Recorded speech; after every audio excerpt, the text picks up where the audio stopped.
السلام علیکم ورحمۃ اللہ وبرکاتہ۔ اعوذ باللہ من الشیطان الرجیم، بسم اللہ الرحمن الرحیم۔ وَلَقَدْ جَاءَتْ رُسُلُنَا إِبْرَاهِيمَ بِالْبُشْرَى قَالُوا سَلَامًا قَالَ سَلَامٌ فَمَا لَبِثَ أَنْ جَاءَ بِعِجْلٍ حَنِيذٍ فَلَمَّا رَأَى أَيْدِيَهُمْ لَا تَصِلُ إِلَيْهِ نَكِرَهُمْ وَأَوْجَسَ مِنْهُمْ خِيفَةً قَالُوا لَا تَخَفْ إِنَّا أُرْسِلْنَا إِلَى قَوْمِ لُوطٍ وَامْرَأَتُهُ قَائِمَةٌ فَضَحِكَتْ فَبَشَّرْنَاهَا بِإِسْحَاقَ وَمِنْ وَرَاءِ إِسْحَاقَ يَعْقُوبَ قالت يا ويلتى أألد وأنا عجوز وهذا بعلي شيخا إن هذا لشيء عجيب قالوا أتعجبين من أمر الله رحمة الله وبركاته عليكم آل البيت إنه حميد مجيد۔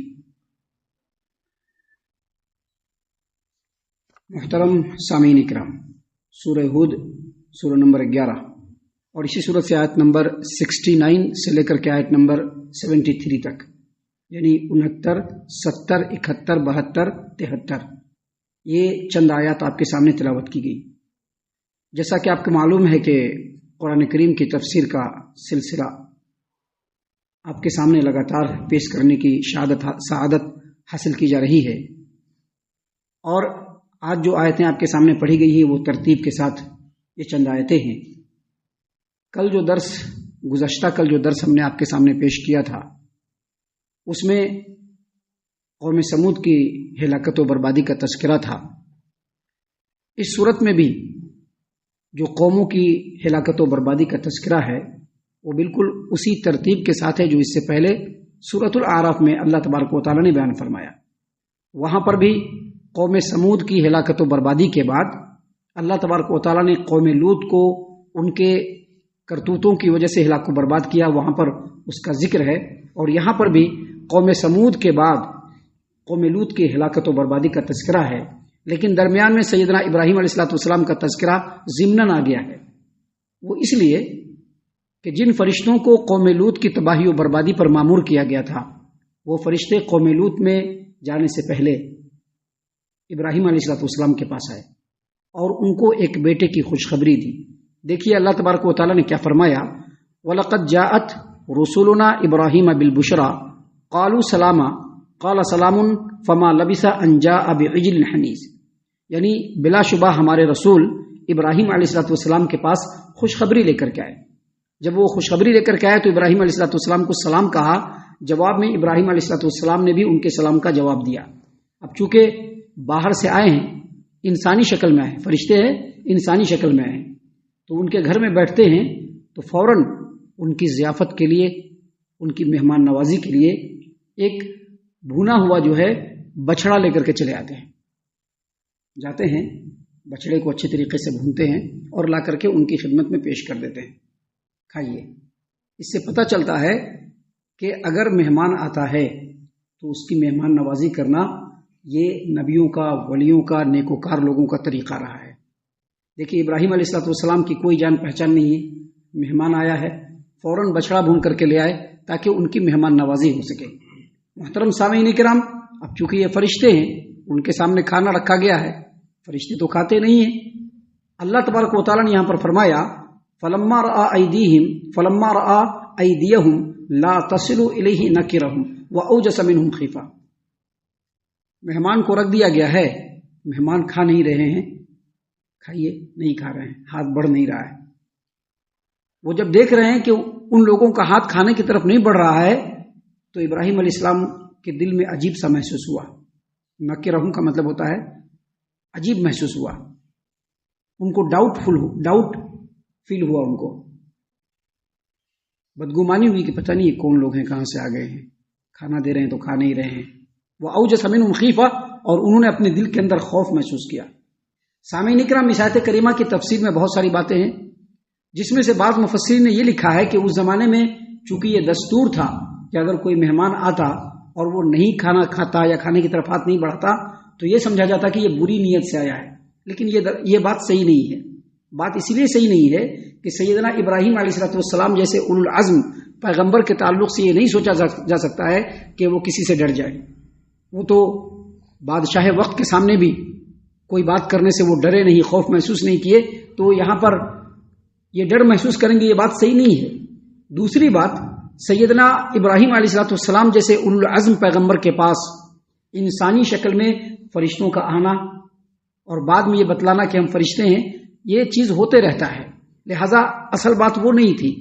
اصل بات یہ تھی کہ یہ جو فرشتے آئے تھے خوشخبری سنانے تو آئے تھے، لیکن جو ان کا مین مقصد تھا قوم لوط کی تباہی و بربادی، لہذا ان کے چہروں کے اوپر غصے کی جو ہے ایک جھلک اور اس کے آثار تھے، جس کو دیکھ کر کے ابراہیم علیہ السلام ڈر گئے کہ کہیں مجھ سے یا میرے گھر والوں سے کوئی تقصیر تو نہیں ہو گئی کہ یہ فرشتے چلے آئے ہیں، کہیں ہم لوگوں کے ساتھ کوئی مسئلہ تو نہیں ہے۔ تو جب دیکھا کہ ابراہیم علیہ السلام ڈر رہے ہیں تو فرشتوں نے جواب میں کہا لا تخف انا ارسلنا الی قوم لوط، ڈرو مت، ہم لوگ لوط علیہ السلام کے قوم کی طرف بھیجے گئے ہیں، ہم کو وہاں جا کر کے ان کو تباہ و برباد کرنا ہے۔ محترم سامعین کرام، جب یہ ساری باتیں ہو رہی تھی تو ابراہیم علیہ السلام کی بیوی سیدہ سارہ وہیں پر کھڑی ساری باتیں سن رہی ہیں۔ سیدہ سارہ ساری باتیں کھڑی ہو کر کے سن رہی ہیں۔ اللہ تبارک و تعالیٰ نے فرمایا وَامْرَأَتُهُ قَائِمَةٌ فَضَحِكَتْ، ان کی بیوی وہیں پر کھڑی کھڑی سن رہی تھی، یہ ساری باتیں سن کر کے ہنسنے لگی کہ خواہ مخواہ ہم لوگ ڈر رہے تھے، ہم لوگ تو مہمان کی ضیافت کے لیے آگے بڑھے تھے، خواہ مخواہ ہم لوگ ڈر رہے تھے۔ تو جب وہ ہنسی تو فرشتوں نے ان کی طرف رخ کر کے کہا فَبَشَّرْنَاهَا بِإِسْحَاقَ، ان کی طرف رخ کر کے ان کو خوشخبری دی اور کہا کہ تم کو اسحاق پیدا ہونے والا ہے۔ دیکھیں یہاں پر اس آیت کریمہ سے بالکل واضح ہو جا رہا ہے کہ اسحاق سارہ سے پیدا ہوئے، جبکہ بعض لوگ کہتے کہ نہیں، یہ جو ہے اسحاق جو تھے وہ بڑے لڑکے تھے اور اسماعیل چھوٹے لڑکے تھے۔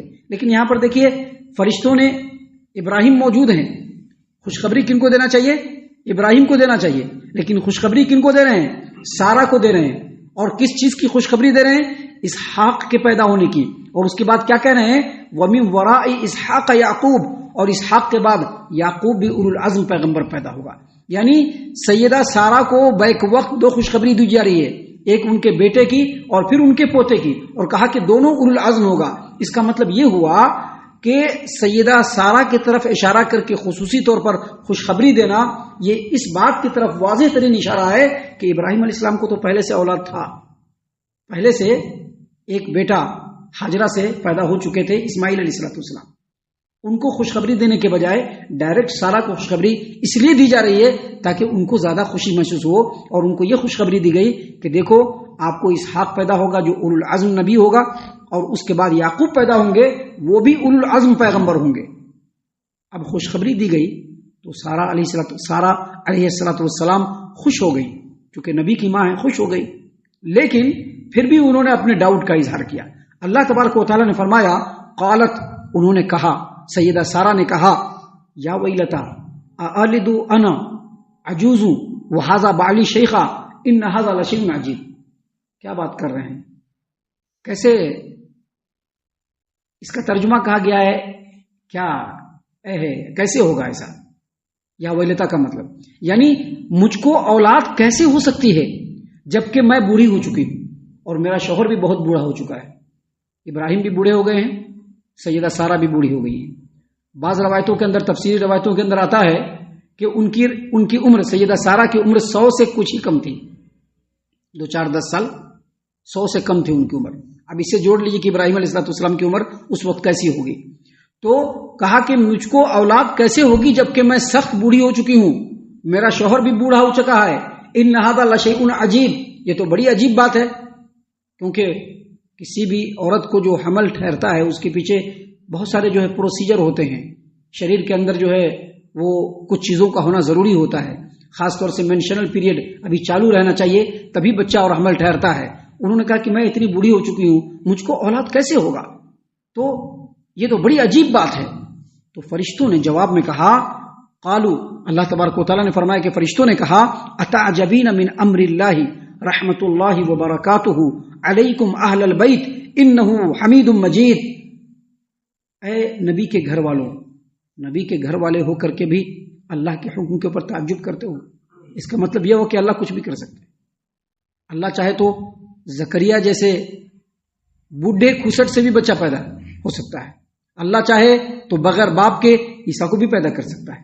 اللہ تبارک و تعالیٰ چاہے تو بغیر باپ اور ماں دونوں کے آدم کو پیدا کر سکتا ہے. اللہ چاہے تو آدم کی ہی ہڈی سے ہوا کو بھی پیدا کر سکتا ہے. یہ اللہ تبارک و تعالیٰ کی قدرت کاملہ ہے. لہذا انہوں نے کہا اتعجبین من امر اللہ، کیا تم اللہ تبارک و تعالیٰ کے حکم کے اوپر تعجب کرتی ہو، اللہ کے معاملے کے اوپر تعجب کرتی ہو. رحمت اللہ وبرکاتہ علیکم اہل البیت، اے نبی کے گھر والوں، تم پر تو اس سے پہلے بھی اللہ کی رحمت اور برکت نازل ہوتی رہی ہے. اسماعیل کو اللہ نے دیا، تم پر تو اس سے پہلے بھی اللہ تبارک و تعالیٰ کی طرف سے تم لوگوں پر رحمت اور برکت نازل ہوتی رہی ہے. لہذا تعجب مت کرو. انہ حمید مجید، بے شک اللہ تبارک و تعالیٰ قابل تعریف اور انتہائی بزرگ ہے. محترم سامعین کرام، آگے ابھی ابراہیم علیہ السلام اور فرشتوں کے درمیان کچھ اور باتیں ہوئی ہیں جو انشاءاللہ کل آپ کے سامنے بیان کی جائے گی، اور اس کے بعد سیدنا لوط علیہ السلام اور ان کے قوم کا تذکرہ آپ کے سامنے پیش کیا جائے گا.